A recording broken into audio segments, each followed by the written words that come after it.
বাগেরহাটের খান জাহান আলী মাজারের সর্বশেষ কুমিরটিকে অপসারণ করায় কুমির মুক্ত দিঘিতে চলছে গোসলের উল্লাস। সেই সাথে শেষ হয়ে গেল দিঘি থেকে কুমিরের অধ্যায়। এ বিষয়ে বিস্তারিত জানাতে খান জাহান আলী মাজার দিঘির ঘাট থেকে সরাসরি যুক্ত হচ্ছেন প্রতিনিধি আমিরুল হক বাবু। আমরা সরাসরি যুক্ত হচ্ছি তার সঙ্গে।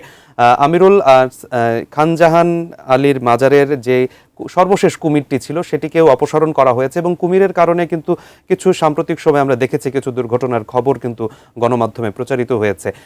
এখন আসলে কুমিরবিহীন অবস্থায় দিঘিতে নিশ্চয়ই গোসলের উল্লাস চলছে। সর্বশেষ সেখানকার কি তথ্য জানাবেন? আপনি জানেন যে গতকালকে কিন্তু এই খান জাহান আলী মাজারের যে শেষ কুমিরটি ছিল, অর্থাৎ মাদ্রাজি কুমিরটি ছিল, সেই কুমিরটিকে অপসারণ করে খুলনা বন্যপ্রাণী সংরক্ষণ কেন্দ্র এবং কেন্দ্রে নিয়ে যাওয়া হয়েছে এবং তারপর থেকেই কুমির শূন্য হয়ে পড়েছে কিন্তু এই খান জাহান আলী মাজার সংলগ্ন দিঘিটি।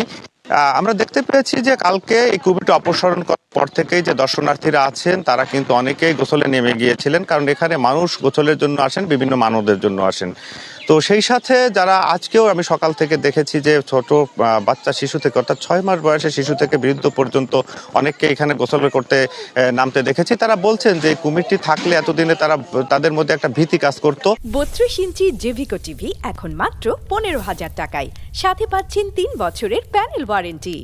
এই ভীতির কারণেই কিন্তু তারা শেষ পর্যন্ত দিঘিতে যে গোসলের যে উৎসব সেটি তারা করতে পারতেন না, বা মন দিয়ে তারা গোসল করতে পারতেন না।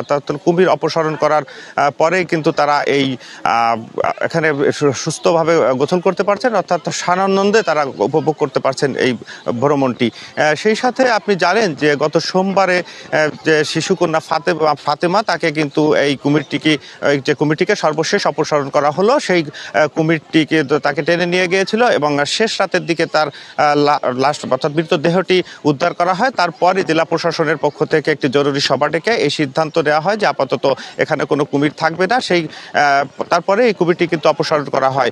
পাশাপাশি এই কুমিরটিকে অপসারণের পরে এখানকার কিছু দ্বিমত রয়েছে। কেউ কেউ বলছেন যে ঐতিহ্য, কিন্তু প্রশাসন বলছেন যে না, ঐতিহ্য থেকে মানুষের জীবনের নিরাপত্তাটাই বেশি। এমনটি ছিল আসলে সাইমুল।